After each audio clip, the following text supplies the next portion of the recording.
itu adalah ruang rumah sakit Swadana. Itu ini perda itu masuk lagi. Kalau tidak ada perda sebelumnya, perda bisa dibatalkan dengan perda. Persoalan apa pengawasan sampai sekarang ini belum dengan DPR. Makanya juga seharusnya ada pola bilateral buangan bukan kapasitas yang bagus, bukan disiapkan untuk itu. Ini yang ada Rumah Sakit Mukti Waluyo beserta proses pendistribusian dan prosentase yang harus kami terima, yang sangat baik, yang optimal, tenaga dioptimalkan, itu sudah kami lakukan.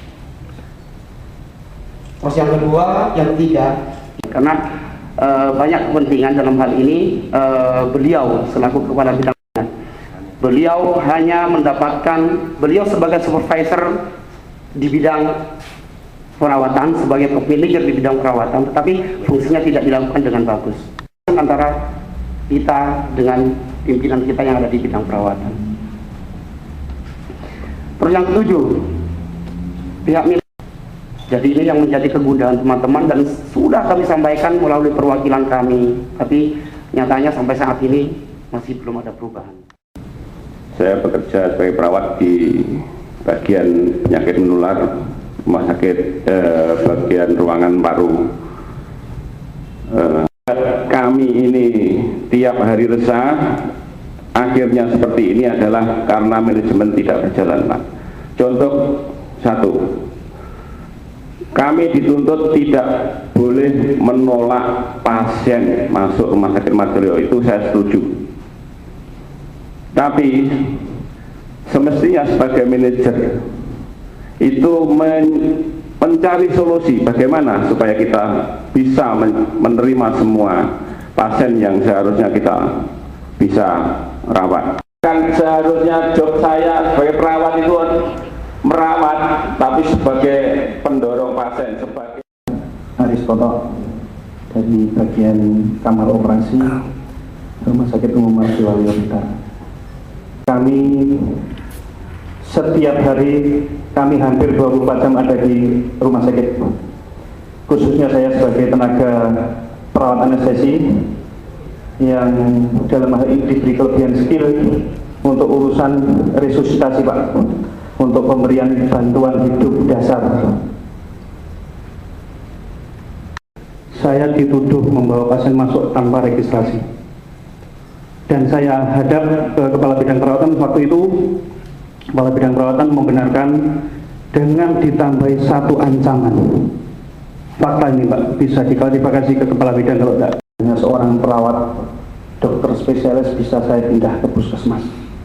Jadi saya betapa takutnya saya saat itu. Coba bayangkan, orang yang paling bawah ditekan orang yang paling atas. Itu yang saya rasakan waktu itu. Respon dari pihak manajemen, kami grup WA dipanggil, diintimidasi. Inilah Martyroloyo, kalau kalian tidak suka silahkan mengajukan pindah, akan kami fasilitasi. Betapa loyalitas saya selama ini hanya dihargai begitu, Pak. Kami orang kecil, kami orang bodoh, kami tidak tahu apa-apa. Itulah yang kami rasakan selama ini. Kemudian untuk menambah masalah keamanan dan keselamatan kerja, kita dapat ada teman dari bagian radiologi yang waktu itu ada, sekarang ada CT scan ya. Kita ketahui CT scan itu radiasinya besar sekali, dan itu bangunan awal itu bangunan spek untuk MRI tanpa pelindung. Apakah orang-orang manajemen itu mau membunuh satu persatu pegawainya? Coba bayangkan, Pak. Dan ini permasalahan ini tidak pernah sampai. Setiap kita lapor, setiap kita bilang, setiap kita bilang, itu jawabannya. Inilah Martyroloyo. Kalau kalian tidak suka, silahkan pindah, saya fasilitasi. Sekali lagi, inilah Martyroloyo. Kalau kalian tidak suka, silahkan pindah, saya fasilitasi. Itu setiap kali. Sedikit masalah bagaimana di rumah sakit Martyroloyo kurang tenaga. Sakit yang baru luar biasa peningkatan pasiennya, apalagi pada terakhir tahun 2014 awal ini luar biasa karena program beralih ke BPJS. Dari yang saya alami dan teman-teman yang di ruangan, khususnya ruang perawatan, ini terjadi peningkatan hampir lebih dari 30-40%. Kemudian ada penambahan tempat tidur melebihi dari 20%. Saya gambarkan, dari ruang anak ini dari tempat tidur 28 meningkat menjadi 47. Kemudian ruang dahlia, ruang bedah dari 28 menjadi 38 tempat tidur. Kemudian dari ruang bugenvil dari 24 menjadi 27, sedangkan ruang isolasi atau ruang mawar dari 26 menjadi 31. Ini ada beberapa catatan ruang yang lain, mungkin ini yang saya sampaikan. Kemudian dari perkembangan yang begitu pesat, ada instruksi tidak boleh menolak pasien. Akhirnya yang disampaikan Pak Purwadi tadi, kalau penuh, pasien bisa ditaruh di ruang isolasi tanpa penjelasan. Di akreditasi itu salah satu penilaiannya adalah tempat produksi. Di tempat kami, gizi diososingkan di pihak ketiga kami, sedangkan tempat produksi di sana tidak memenuhi syarat. Saya minta hari khusus untuk polling spike. Dan saya bilang, Pak Presiden, antara saya operator dengan asisten itu kayak suami istri, kayak orang pacaran, harus sinergi, harus tahu. Jadi tidak sembarangan dibuang. Sampai kalau saya minta tolong, terakhir minta tolong, dia mau ke kamar operasi, kemudian jadi perawatan. Dia bilang ada operasi di Malang sebagai konsultan, saya dipanggil operasi di sana. Tiba-tiba pasien saya yang sudah ngamar itu dari perawatan, dari kamar operasi bilang bahwa pasien dokter tidak bisa dioperasi. Mungkin Pak Zulkifli bisa bicara apa masalahnya, apa yang dirasakan, kenapa tidak bisa dioperasi. Substansi yang seharusnya hari ini diketahui oleh pihak manajemen, dan idealnya hearing ini juga ada pihak manajemen untuk klarifikasi, karena ada beberapa hal yang substansi yang ingin kita klarifikasi terkait regulasi aturan yang ada yang sampai akhirnya menjadi bom waktu seperti ini. Apa yang disampaikan oleh Kang tadi ini memang benar, bahwasanya manajemen yang sedang berjalan di Mardiwaloyo abnormal. Makanya Pak, kok di Mardiwaloyo ini pemotongan jasa pelayanan yang kemudian digunakan untuk tim pengelola, direktur, wakil direktur, sebesar 3-5% saja sudah dipanggil kejaksaan 2 kali. Ini di Mardiwaloyo pemotongannya 16%. Hasil audit BPK ya, yang keluar beberapa bulan yang lalu jelas arus kas saldo itu sangat mencengangkan. Artinya ada piutang ya untuk askes, ada piutang untuk jam semas di akhir tahun 2013 itu sebesar hampir 12 miliar piutang. Sampai akhirnya efek dominonya kawan-kawan sampai saat ini belum mampu menikmati jasa pelayanan dari jam mas. Nah, kalau kita ingin bedah jelas, setelah kita klarifikasi ke kantor BPJS atau yang sudah mas. Ternyata banyak persyaratan yang tidak mampu dipenuhi. Untuk apa? Untuk menjaga kami. Setelah saya dan kawan-kawan melakukan investigasi di bawah, ternyata Pak, sangat mengerikan. Setiap tahun kawan-kawan DPR pasti mengandalkan untuk pengadaan software, ya, yang pada intinya untuk mempermudah untuk mendeteksi sirkulasi keuangan atau kas yang ada di laboratorium. Kalau dengan tidak bisa apa ya? Setiap unit pelayanan yang seharusnya mampu mengentry beberapa dokumen-dokumen atau aplikasi secara langsung, tapi tidak bisa. Server terpadu hanya satu lokasi saja, dan itu pun tidak ada jaringan. Kemauan dari pihak Pemkot untuk mendorong regulasi aturan yang ada. Dari hasil investigasi kita, atau bisa diartikan beberapa manajemen di sana itu tidak bekerja untuk melayani rakyat, tapi untuk kepentingan penguasa. Ini ya, saudara. Jadi dan banyak banget. Ada variabel-variabel yang harus didiskusikan, dan semoga hearing kali ini tidak hanya akan menjadi onani intelektual, tapi ketua ibarat lali kayak beberapa yang lalu, ya, ketika wali kota arogansi, ya, menyangkut pendidikan, sehingga setuju autis, sehingga setuju senawa, ojo sekolah yang bentar. Mana mungkin ada bekasnya di depan kawan-kawan ini, ya, yang ikut Semarang. Tak gua neng Papua, aku bertangan limo, ya kan Bu? Hasil memang tidak ada. Saya ingatkan, kalau andai kata ada satu pun kawan yang tidak, maka saya sepakat memindah wali kota ke penjara untuk kasus korupsi. Sampaikan ke wali kota ya, agar jangan sok preman. Ini negara hukum.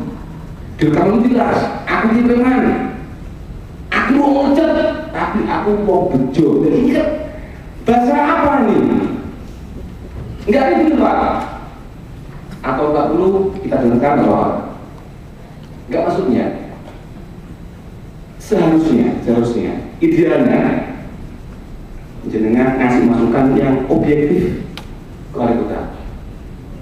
Zaman dari preman disebar, saya ganti pejabat, saya ngayung ini. Nah, saya yakin ini merupakan akumulasi ketidakbecusan kepemimpinan di kota Blitar. Kalau manajemen itu normal, manajemen hingga ke wali kota buntu.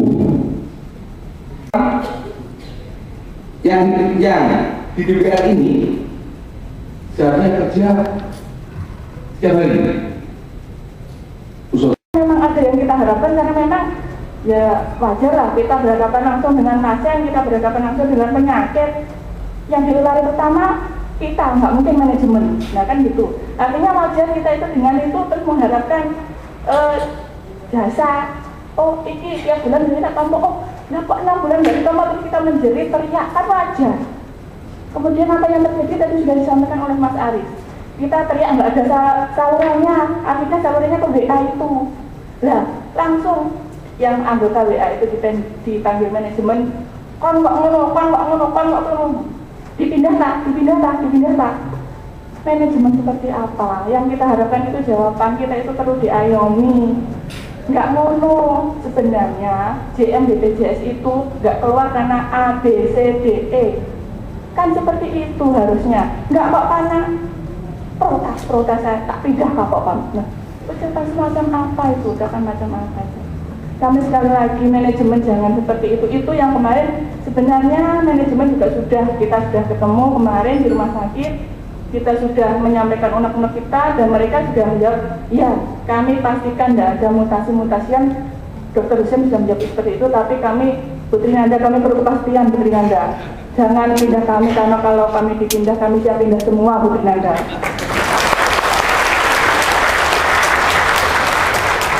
dan Mas yang tidak itu cuma satu lah. Itu menularkan penyakit itu namanya. Itu kita nggak punya. Nah, padahal itu segitu banyaknya dana. Kok semua nggak ada. ECG kita nggak punya. Ada yang banyak yang nggak punya, gitu. Rusak nggak ada gantinya. Terus kemudian ventilator itu di ICU padahal itu pokok, itu penting, itu primer. Itu juga tidak berfungsi optimal. Kemudian kalau di itu yang paling parah mungkin yang kelihatan mata. Kalau mungkin orang awam tuh nggak tahu ECG apa ventilasi kan itu. Yang paling kelihatan nyata itu di SD kelambu, Pak. Kelambu itu di kita itu permanen nggak bisa dilepas, itu warnanya putih. Nah kalau kena darah gimana? Yang mau nyuci siapa? Perawat suruh nyuci lagi, wasit. Perawat itu berarti cleaning service, tukang cuci, tukang alat usung pasien, semua. Nah kalau kita teriak terus disuruh pindah, seperti kata Mas Haris, oh benar-benar perawat itu manusia yang dengan lapang dadanya luar biasa berarti.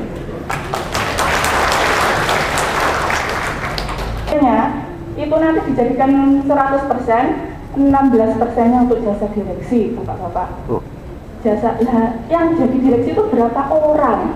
Itu dapatkan 16%, 84% baru dibagi sak rumah sakit. Itu ratusan ya kurangnya, sak rumah sakit itu ratusan. Bandingkan kalau yang direksi itu berapa orang? 16%. Jadi ini jasa pelayanan itu 16% untuk direksi, jasa tindakan tadi kan 60% untuk jasa sarana, itu 40% juga jasa pelayanan, itu yang 16% juga untuk manajemen. Bayangkan. Yang dibagi jadi banyak itu 84% untuk jasa pelayanan, untuk jasa tindakan itu 40%. Yang dibagi 80, jadi modelnya mulak beli. Mulak saya juga bingung. Jadi 80% jadikan 100% lagi. Nanti 40% jadikan 100% lagi, nggak mulak itu. Akhirnya kita itu yang di ruangan, yang di perawat itu dapatnya koretan, saestu itu. Koretan. Kayak kita yang berhadapan dengan infeksi, yang berhadapan dengan resiko tinggi itu tadi bahkan ada loh teman kita itu yang kena gigi paru itu kepala ruang. Kepala ruang itu sampai apa itu? Tertular TBC sampai disedot itu cairan apa paru-parunya itu keluar banyak itu kebetulan nggak masih dalam saja 2,5% itu untuk wadir 1, 2,5% untuk wadir 2, 6% untuk pejabat struktural. Maksudnya orangnya itu kalau nggak 5 ya 10 palingnya. Kalau dibandingkan kita yang berhadapan langsung alangkah tidak adilnya. Kami itu sakjane sebenarnya dari dulu itu nggak pernah ngulik-ngulik ini. Tapi karena 6 bulan kemarin nggak keluar kita terus diintimidasi, ya akhirnya kita mulai Nah karena kita mulai kita demo, akhirnya kita reng-reng sekalian kita, iki lo masalahnya, nggak brek. Sebenarnya kalau itu tadi nggak terjadi, sakjane yang menengah loh, iya toh? Sakjane perawat ya terima-terima saja sakjane kalau nggak ada masalah ini. Tapi kalau karena kebaikan malah harus didukung. Ya, kita kumpulkan, nanti kita panggil manajemen juga pemerintah itu karena kita ada perubahan total yang diinginkan. Ini persoalannya adalah manajemen, maka kita akan benahi manajemen itu. Seberapa jauh pemerintah melakukan, nanti kita coba kita kumpulkan di akhir jabatan. Di akhir periode ini, jabatan ini kita selesaikan secepatnya. Cuma kalau persoalan eksekusi itu nanti biar selanjutnya. Tapi kita harus sudah utuh manajemen kayak apa, problemnya apa, masalahnya apa harus sudah. Hari tadi kenapa manajemen tidak hadir Pak? Atau memang belum diundang? Loh, sudah diundang, makanya saya sampaikan toh, sudah diundang.